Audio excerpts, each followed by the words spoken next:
dëggantaan. mu bañ a doon comme yow. effet d'annonce du mujj fenn ñu xëy fii ak ñaari weer ñetti weer ñu gisaat phénomène bi gën a comme ni ñu ko waxee sax tullimaale. gën a wulee ñaay. gën a wulee ñaay waaw. phénomène bi gën a yokk. waaw ampleur bi gën a yokk. waaw. dëgg la mais nag maître Bamba Cissé man dama gis ci moom engagement ci li nga xamante ne moom mooy bi ñu ko joxee poste ministre de l'intérieur ba léegi et c'est quelqu'un boo xam ne il a l'agilité de descendre sur le terrain te loolu c'est une excellente chose depuis des années dañuy am ay ministre de l'intérieur yoo xam ne néewuma du ñu déplacé wu vraiment mais disons que xëy na peut-être dafa àndul woon kon ak médiatisation bi nga xam ne maître Bamba ànd na ko ci li muy liggéey. Et c'est vrai que am na yu bari quand même yu wàññeeku en termes de violence yu ñuy seetlu mais il faut comprendre que cette courbe bi ñeel wàllu violence fii ci Sénégal c'est une courbe croissante Pape Ousmane.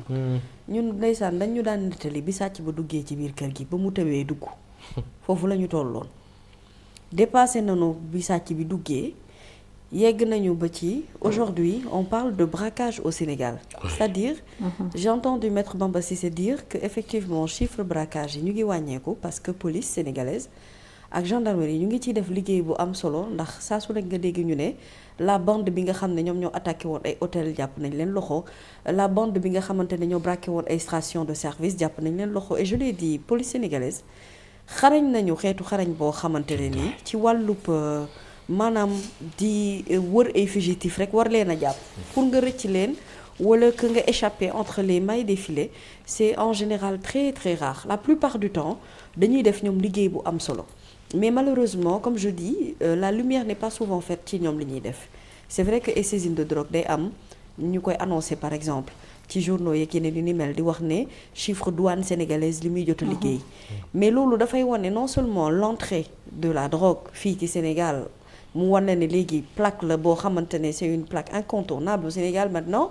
dafa mel ni tout passe par ici te loolu c'est un problème il ne suffit pas tout simplement ñu incinérer li nga xamante ne moom mooy drogue boobu mais n'oublions pas l'utilisation du Sénégal en fait c'est-à-dire réew mi dañuy minimiser benn facteur boo xam ne facteur bu ndaw lay nekk ba finalement après au fil des années day di gën di dem di agrandir quand j'entends maître Bamba dire il faut que la peur soit du côté de la délinquance mooy ne ñi nga xam ne ce sont eux les délinquants c'est eux qui doivent avoir peur comment ils doivent avoir peur est-ce qu'aujourd'hui maintenant la conception doit s'arrêter au constat que le Sénégal Dakar notamment est une ville très insécure et c'est ça la vérité tu ne peux pas développer des activités de commerce parce que bu ubbee sa boutique yow ci sa jëmmi bopp yaa fay def sa vidéo de surveillance yow la ñuy ubbi yow yaay identifier sax ki nga xamante ne moom moo la sàcc yow yaa koy dem déposer police mais combien de temps ngay toog balaa police def liggéeyam Maty Sarr Niang est la toute dernière victime sur la liste man je me rappelle et ba léegi je vis ce traumatisme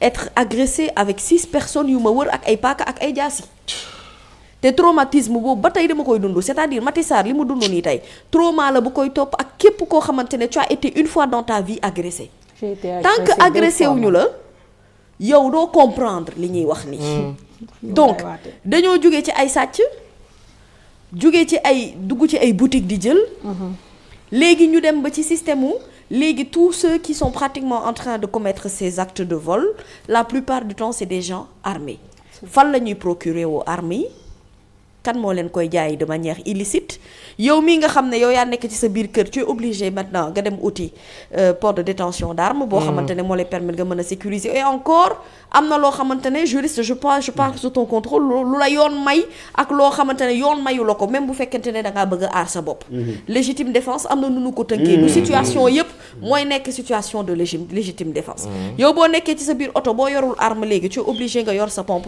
gaz parce que xamuloo à quel moment lañ la koy def et c'est interdit mais tu es obligé de te défendre yow tali yoo xamante ne da ngay daw ba yàgg ñu toj nañ ci sa pare-brise tali boo xamante ne yow da ngay daw ba yàgg nga gis ne ñu ngi lay topp léegi ki lañ jël ay xeer dañuy nekk ci pont bi am ñu la ko tëmbale di la ko dóor xeer bi bu kiiyee boo taxawee moom yàqu nga te zone yooyu yëpp c'est des zones identifiées oui muy ci VDN 3 bi ci yenn heures yi. muy ci Mariste ci yenn heures yi. léegi zone yi ñu doon catalogué sax ak di wax ne zone yi ñoo gën a insécure zone yooyu sax booy xool à certains moments ñoo ëpp sécurité sauf ngay fekk xëy na peut-être mu am ay mouvement d'ensemble yoo xam ne dafay am comme ay làmb ak yeneen yu ni mel. c'est-à-dire graduellement la ñuy yegsi ci niveau d'insécurité bi ñu toll nii tey. loo yaakaarul woon ni ci film nga ko doon seetaan rek léegi am na fii Sénégal ngay déggee histoire de braquage yoo xamante ne finalement tu te demandes comment toi tu vas faire pour être sécurisé te dëkk mënul développer wu te insécurité am fi ni mu fi amee nii tey phénomène Soumoli on en a reparlé à plusieurs reprises on est même entré jusqu'à la psychologie et faire de la sociologie pour que ñuy wax ni pourtant ñooñu ko gën a xam mais kon problème fondamental bi lan la xale yi dañoo amul liggéey amuñu occupation dañoo bëgg loo xamante ne nii salaire mayewu ko même salaire normal laa la wax mayewul yenn am yi ci réew mi loolu il faut que nit ñi comprendre ko dañoo perdre suñu ay valeurs amatuñu diine léegi influence extérieure dañu yàq te le pire mooy Sénégal bu ñuy roy duñu roy ci lu baax ñun bu ñuy roy lu bon rek la ñuy àndandoo di roy malheureusement waa léegi kon on n'a pas une justice dissuasive ñu ne la léegi kaso yi fees na dañuy jël mineur sax war koo tëj ci prison mineure yóbbu ko ci prison mag ñi kooku yow à la limite prison rôle bi mu war a jouer dëgg-dëgg ci psychologie nit ñi la prison ne joue plus ce rôle là mooy ne biir prison jàngaluñu la fa métier jàngee woo fa xam-xam jàngee woo fa tuub lu ci ëpp ci ñoom bu ñu xasee ba dugg kaso sax la ñuy gën a yàqu maintenant sur nos chaînes et sur nos télés on fait la promotion des anciens bandits ñoom la ñuy invité ñoom ñooy expliquer naka la ñuy def bu dugg ci banditisme ñoom la ñuy expliquer naka la ñu rayee ay doomu aadama c'est-à-dire xaw ma ndax day sant xam nañu ñun degré yàqu bi fan la toll.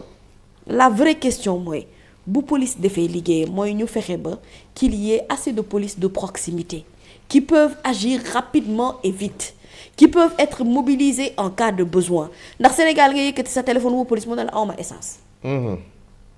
kër di tàkk ci bopp koñ bi balaa sapeur pompier yow dëkk yooyu ñoo koy njëkk a fay. réew mi ngay dem ci ay gox yoo xam ne y a tellement d'efforts consentis mais c'est-à-dire degré de violence dafa yegg benn niveau boo xam ne lu ci état bi liggéey day mel ni état bi deful dara. pourtant am na ay cités yoo xam ne biñ ko fi identifié ne ñii c'est des cités insécures ni ñu dëkkee. dëppee wut ak yoon. ay cités imbéciles ak ñeneen ñu ni mel ñi nga xamante ne xaw ma imbécile la tudd. xaw ma nu mu tudd cité bi waaw ñi nga xam ne. man am naa benn cité boo xam ne dama fa mës a dem sama àdduna je me suis dit est-ce que fii ci Dakar la bokk. cité Bissap xaw ma. moom imbécile la taxaloo. c'est un truc de dingue. dëkk bi bëri na ay étrangers. ne serait-ce que le nom. ni ñuy dëkkee ñu ci bëri ñenn ñu ne la yalwaan lañ fiy def. c'est-à-dire y a rien dans la constitution de sunu dëkk ñun ni ñu mel loo xam ne dëppoo na ak yoon. on ne filtre pas les entrées on ne filtre pas les sorties les gens habitent n'importe où n'importe comment te kenn du ci mën dara boo ci déguerpir nit boo toogee 6 mois mu dellu si waat parce que amul dara lu koy dissuader. mais bu dee justice ci wàllu yoon dañuy délocaliser. non dañuy délocaliser le problème on le règle pas. ñu implanté wu feneen un peu partout. voilà te bu boobaa peut-être da nga doon am benn zone insécure. Finalement da ngay am plusieurs zones insécures. Mais oui, et ce qui fait que donc le problème on le règle pas, on le déplace. On le déplace, c'est ça. Et quand on a une jeunesse boo xam ne on doute de son corps sain, on dit un esprit sain dans un corps sain. Absolument. Su fekkente ne on doute de cela réellement parce que aujourd'hui il y a plusieurs utilisations que nous-mêmes on ne contrôle pas. ci lu ndaw la ñuy jël di ko minimiser mooy yegg benn phénomène boo xamante ne mën nga koy c'est-à-dire xale yi ñuy toog nii di kaas naan sachet alcool yi ñuy jaay ci école bi jaaduwul puff bi ñuy utiliser jaaduwul ñenn ñi naan la cigarette bi ñuy utiliser jaaduwul mais da koy minimiser ba loolu moo lay jural faune suba moo lay jural cocaïne. moo lay jural loo xamante ne on a trop laissé faire. Moi je me dis l'État peut faire des efforts mais ñun on a un problème sociétal. Absolument. li ñu am c'est beaucoup plus profond. Et c'est difficile à régler même les États-Unis nga xam ne dëkk bu gën a riche la ci àdduna bi moo ëpp insécurité. Donc maintenant qu'est-ce qu'il faut faire face à cette insécurité-là? Il faut une justice forte. Il faut des moyens yoo xamante ne c'est des moyens yu ñu mën a réagir vite et rapidement pour neutraliser la chose. Il faut que ñoom délinquants yi ñoom ci seen bopp ñoom ñoo war a tiit lu askan bay war a tiit te il faut que également ngir yàlla ñu tabax ay kaso.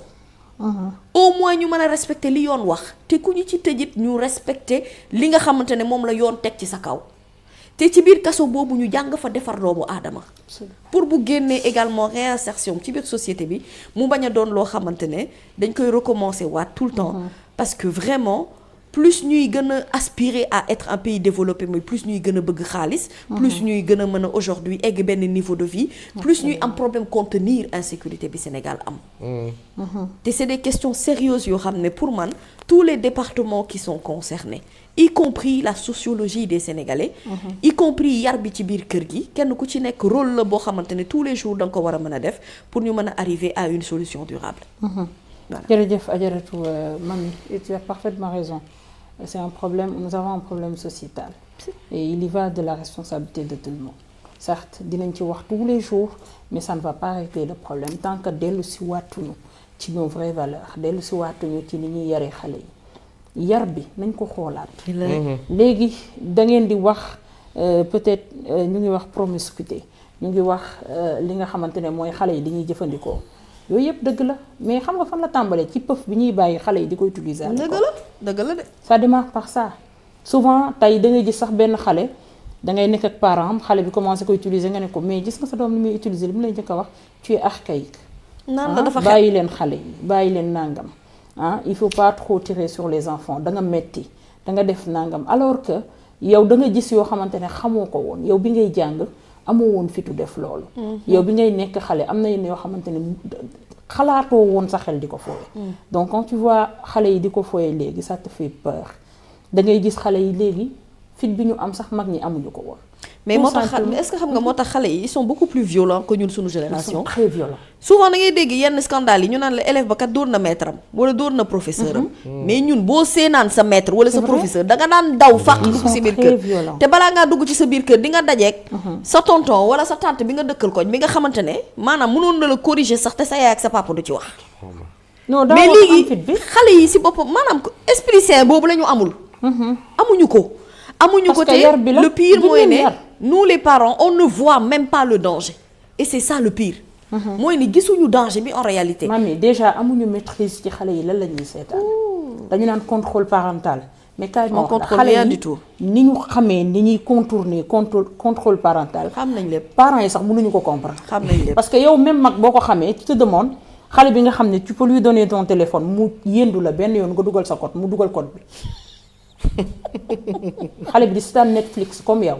normal xamoo lan lay seetaan. normal xale bi maîtriser yenn série yi. xale bi xam luy violence.